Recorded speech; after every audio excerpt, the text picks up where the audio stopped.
नमस्कार साथियों, स्वागत है आपका एक बार फिर से एक नए सेशन में। तो दोस्तों, आज हम शुरू करने जा रहे हैं प्रारूप समिति के बारे में। अभी तक हमने पढ़ा संविधान का निर्माण किस प्रकार से हुआ, फिर हमने पढ़ा कि संविधान की कार्य प्रणाली किस प्रकार से रही, और उसके बाद हमने पढ़ा था संविधान के कुछ विशेष अन्य तथ्यों के बारे में। आज हम पढ़ने जा रहे हैं प्रारूप समिति। अच्छा, प्रारूप समिति सबसे इंपॉर्टेंट जो समिति थी संविधान निर्माण में, वो थी प्रारूप समिति।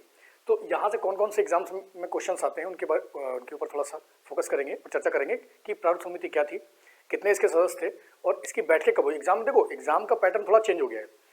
वही बार बार प्रारूप समिति में कितने सदस्य थे, क्या अध्यक्ष थे, वो सब एग्जाम में अब नहीं पूछते हैं। अब थोड़ा सा अलग, अब वो पूछ देते हैं कि बताओ कि संविधान सभा में सबसे इंपॉर्टेंट जो समिति प्रारूप समिति थी उसकी पहली बैठक कब हुई, या उसकी कितनी बैठकें हुई, या उसमें कितने बैठकों में चर्चा हुई, कितने समय के लिए चर्चा हुई, या पहला प्रारूप कब पेश किया गया था और अंतिम प्रारूप कब पेश किया गया था।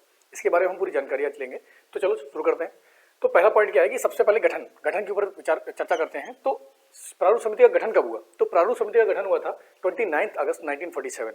तो टाइम, ये बहुत ज़्यादा डेट याद रखना ये कि 29 अगस्त को 1947 को प्रारूप समिति का गठन किया गया था। अच्छा, दूसरा इंपॉर्टेंट पॉइंट क्या है कि इसके कितने सदस्य हैं? तो इसमें कितने सदस्य हैं? तो इसमें 7 सदस्य हुआ करते थे। कितने थे? 7 सदस्य। और इसके अध्यक्ष कौन थे? तो इसके अध्यक्ष हुआ करते थे डॉक्टर BR अम्बेडकर, मतलब बाबा साहब हमारे। तो अम्बेडकर साहब इसके अध्यक्ष हुआ करते थे। और इसमें अन्य 6 सदस्य कौन से थे? तो एक तो बिल्कुल शॉर्ट में याद करेंगे, पूरे नाम नहीं याद करना है। तो एक थे आपके अय्यर साहब, एक था अयंगर साहब, मुंशी साहब, सादुल्ला साहब। अच्छा, खेतान और माधवराव जो थे, 2 इंपॉर्टेंट पॉइंट यहाँ से निकल के आते हैं। सबसे पहला पॉइंट माधवराव को लेकर कि BL मित्र पहले इसके सदस्य हुआ करते थे, BL मित्र, लेकिन स्वास्थ्य कारणों से मतलब बीमारी के कारण, स्वास्थ्य कारणों की वजह से उन्होंने इसमें इसको त्यागपत्र दिया। और इसकी जगह BL मित्र की जगह कौन आए? माधवराव साहब। तो किसकी जगह माधवराव आए? एग्जाम में आ सकता है। या BL मित्र की जगह किसने ली? तो माधवराव ने ली। ठीक है। दूसरे हैं कृष्णामाचारी। तो कृष्णामाचारी साहब जो हैं, इन्होंने खेतान साहब जो DP खेतान थे, उनकी मृत्यु के बाद जब उनके देहांत हो गया, उनकी मृत्यु हो गई, तो उनका स्थान लिया। तो ये 2 इंपॉर्टेंट पॉइंट बहुत ज़्यादा एग्जाम से पूछे जाते हैं कि BL मित्र की जगह किसने ली? तो माधवराव ने। और DP खेतान की जगह किसने ली? तो कृष्णामाचारी ने। टोटल आपके 7 सदस्य थे इसमें। इसके अध्यक्ष आपके BR अम्बेडकर बाबा साहब थे। ठीक है। और कितने सदस्य थे? 7 सदस्य थे। यहाँ से एग्जाम में बहुत सारे पॉइंट पूछे जाते हैं, इनको खासकर इन दोनों को याद रखना है। पहला कौन? माधवराव, दूसरा कृष्णामाचारी। आगे चलते हैं। तो प्रारूप समिति का प्रकाशित, तो फर्स्ट जो प्रारूप समिति का प्रकाशन हुआ था वो कब हुआ था? तो फरवरी 1948 में। इस डेट को याद रखना है कि फरवरी, इस टाइम को याद रखना कि फरवरी 1948 में पहला प्रारूप तैयार किया गया, प्रकाशित किया गया। तो पहला प्रकाशित किया गया, कितने महीने इसके ऊपर चर्चा हुई? मतलब क्या है कि उन्होंने प्रारूप तैयार किया, उसको सभा के सामने रखा, फिर वहाँ पर चर्चा हुई। कितने महीने चर्चा हुई? 8 महीने चर्चा हुई। वहाँ पर क्या चीज़ें आनी चाहिए, क्या चीज़ें नहीं आनी चाहिए, क्या बदलाव करने चाहिए, उसके ऊपर पूरी चर्चा होती है। ठीक है। तो उस प्रकार से चर्चा हुई। फिर जब कुछ सुधार दिए गए, कुछ विचार विमर्श किया गया उसके ऊपर, ठीक है, बहुत सारी चीज़ों में बदलाव करने की बात करी गई, तो उसको फिर से दोबारा प्रारूप लाया गया। तो दूसरा प्रारूप कब प्रकाशित हुआ? ये एग्जाम में बहुत आता है। तो अक्टूबर 1948 में। पहला कब आता है? फरवरी 1948 में। दूसरा प्रारूप कब प्रकाशित हुआ था? तो अक्टूबर 1948 में। ये टाइमिंग बहुत, ये मंथ याद रखना बहुत ज़्यादा, क्योंकि एग्जाम्स में यहाँ से बहुत सारे क्वेश्चन बनते हैं। तो फरवरी 1948 में पहला प्रारूप प्रकाशित हुआ था। दूसरा प्रारूप कब प्रकाशित हुआ? अक्टूबर 1948 में। अब बचता लास्ट। तो टोटल कितने प्रारूप हमारे जो थे प्रकाशित हुए थे? तो 3। तो अंतिम प्रारूप कब प्रकाशित हुआ? तो 4 नवंबर को, 4 नवंबर 1948 को। तो अक्टूबर में जब प्रकाशित हुआ तो उसके ऊपर फिर से विचार विमर्श हुआ, चर्चा हुई। तो चर्चा होने के बाद उसमें बहुत सारे सुधार की बात की गई, तो उसमें मतलब बदलाव किया जाए। तो बदलाव करने के बाद फिर से अंतिम प्रारूप कब आया? तो वो आया था आपका 4 नवंबर 1948 को, 4 नवंबर 1948 को। अच्छा, ध्यान रखना कि अंतिम प्रारूप के बाद, जब अंतिम प्रारूप का प्रकाशन हुआ उसके बाद ही पहली बार संविधान को पढ़ा गया था। इस चीज़ को और ज़्यादा ध्यान रखना है कि कब पढ़ा गया था? अंतिम प्रारूप जब प्रकाशित हुआ उसके बाद ही पहली बार भारत के संविधान को पढ़ा गया था। मस्ट इंपॉर्टेंट पॉइंट है, इसको भी थोड़ा सा ध्यान रखेंगे। आगे बात करते हैं, जब प्रारूप प्रकाशित हो गए, पहला आपका फरवरी में, दूसरा आपका कब हुआ? दूसरा आपका अक्टूबर में, और तीसरा और अंतिम प्रारूप कब प्रकाशित हुआ? ये आपका नवंबर में। तो तीनों प्रारूप प्रकाशित हो गए, चर्चा होगी, बाकायदा उसमें सुधार कर दी गई। उसके बाद क्या हुआ कि आपका नवंबर में ही जाके पहली बार संविधान पढ़ा जाता है। भारत का संविधान पहली बार पढ़ा गया। अब जब पढ़ा गया तो अब पढ़ने के लिए बाद सभा के सामने उस संविधान को रखा गया कि इसके ऊपर अब चर्चा की जाए। अब इसमें क्या सुधार हो सकते हैं, क्या बदलाव किए जाए, क्या मतलब संभावना हो सकती है।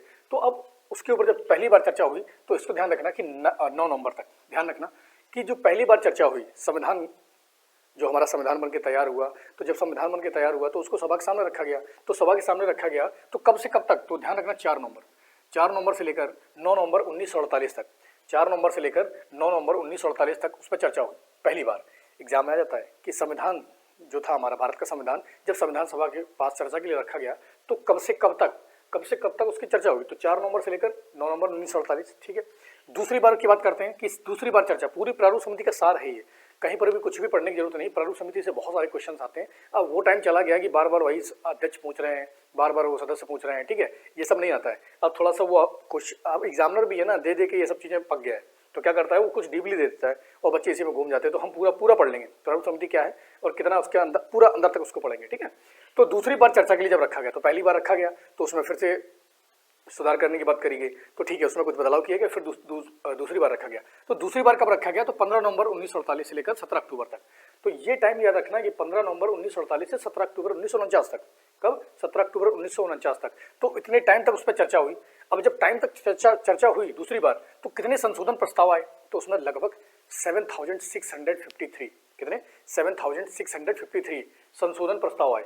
मतलब कि इतनी चीज़ों का संशोधन करना चाहिए, लेकिन मतलब प्रस्ताव आए थे कि इतनी चीज़ों पर चर्चा करिए आप, कि 7653 चीज़ों पर चर्चा करिए और इसमें बदलाव करिए। लेकिन हुआ क्या कि 2473 पर ही चर्चा हो पाई। मतलब इतनी सारी चीज़ें थी, मतलब लगभग आप समझ लो कि 7,500 संशोधन आते हैं, तो इतने पे तो बहस नहीं हो सकती, हर एक चीज़ पे बहस नहीं हो सकती। तो इसलिए चर्चा केवल कितने पे हुई, 2473 चीज़ों पर ही चर्चा हुई थी।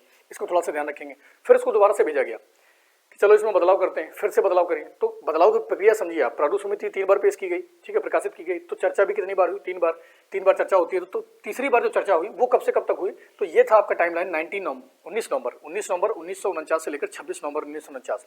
यही समय था जब तीसरी बार चर्चा हुई। कब? 19 नवंबर 1949 से 26 नवंबर तक आखिरी अंतिम बार संविधान की चर्चा होती है। उसमें बदलाव की बात की जाती है, जितने बदलाव होते हैं सारे बदलाव सुनिश्चित कर दिए जाते हैं। और वही टाइमलाइन है 26 नवंबर 1949 का, जिस दिन भारत के संविधान को क्या किया जाता है, जल्दी से बताएंगे, अपनाया जाता है, लागू किया जाता है।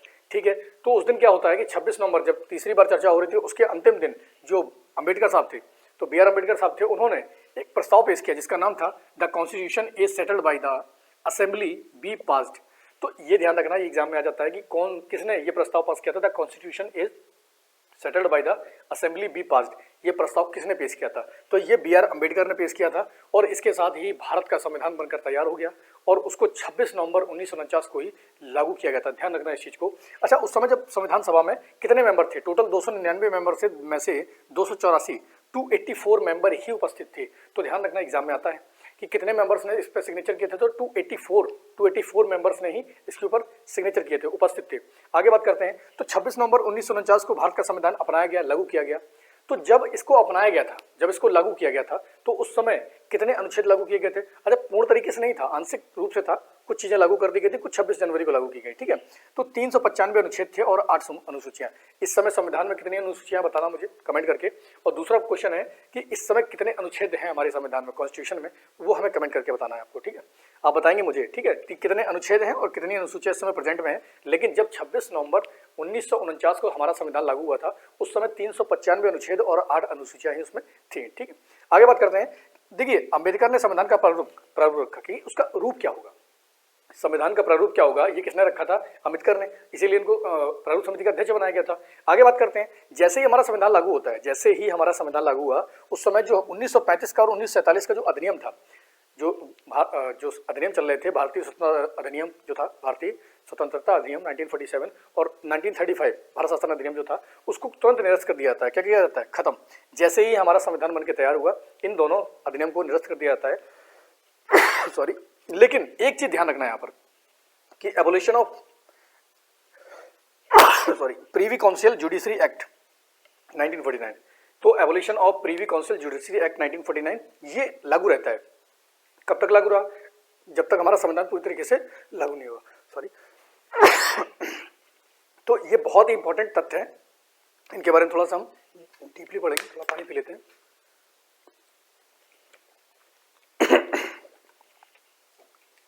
तो इनके बारे में हम पूरा जान चुके हैं। ठीक है, इस चीज को ध्यान रखना। यहां से एग्जाम में बहुत सारे क्वेश्चंस पूछे जाते हैं। पहली बार चर्चा कब हुई, लास्ट बार, और तीसरी बार चर्चा कब हुई? ठीक है, कितने मेंबर उपस्थित थे, टोटल कितने मेंबर थे, और हमारे संविधान को कब अपनाया गया, कब लागू किया गया। गले को बहुत खराश हो रखी है। आगे बात करते हैं। तो ये सारा प्रारूप समिति के से इंपॉर्टेंट फैक्ट थे। यहाँ से एग्जाम में बहुत सारे क्वेश्चंस पूछे आते हैं, तो हमने पूरा प्रारूप समिति को पढ़ लिया। इसको बार बार रिवीजन करना है, लिखने की जरूरत नहीं है, केवल क्या करो, इसको वीडियो को देखते रहो। इसी तरीके से हम पूरी पॉलिटी धीमे धीमे करके पूरी खत्म कर देंगे और पता भी नहीं चलेगा, ठीक है। इसको लगातार पढ़ते रहो और सुबह 2-3 बार इस वीडियो को देखो, रिवाइज करो। और यहाँ से क्वेश्चंस बहुत आते हैं, ध्यान रखना। माधवराव को ध्यान रखना, कृष्णामाचारी को, ये 7 मेंबर सबको बताइए, लेकिन पहली बार प्रकाशित, दूसरी बार प्रकाशित और अंतिम प्रारूप। तो पहली बार संविधान को पढ़ा गया, पहली बार चर्चा कब हुई, दूसरी बार चर्चा कब हुई, कितने संशोधन प्रस्तावित थे दूसरी बार में, कितनों पर चर्चा हुई, तीसरी बार कब हुई, तो तीसरी बार के बाद ही अंतिम समय 26 नवंबर को हमारे संविधान को लागू कर दिया गया। और अंबेडकर साहब ने कौन सा प्रस्ताव पेश किया था, तो अंबेडकर साहब ने the constitution is settled by the assembly we pass. हमारा 1935 और 1947 दोनों अधिनियम निरस्त कर दिए गए, लेकिन Abolition of Privy Council Judiciary Act 1949 वो लागू रहा, ठीक है। अब वो कब खत्म हुआ, 26 जनवरी जब खत्म हुआ। तो प्रारूप समिति का अध्यक्ष कौन था, बी आर अम्बेडकर। तो इस तरीके से हम धीमे धीमे करके सारी चीजें खत्म करेंगे। बिल्कुल पढ़ना है, केवल कुछ नहीं करना है, फालतू बकवास नहीं, केवल पढ़ाई करो, मन लगा के करो, क्योंकि आने वाले समय में बहुत सारे एग्जाम्स आने वाले। तो आज के लिए इतना ही, लगातार पढ़ाई करते रहो, लगातार मेहनत करते रहो।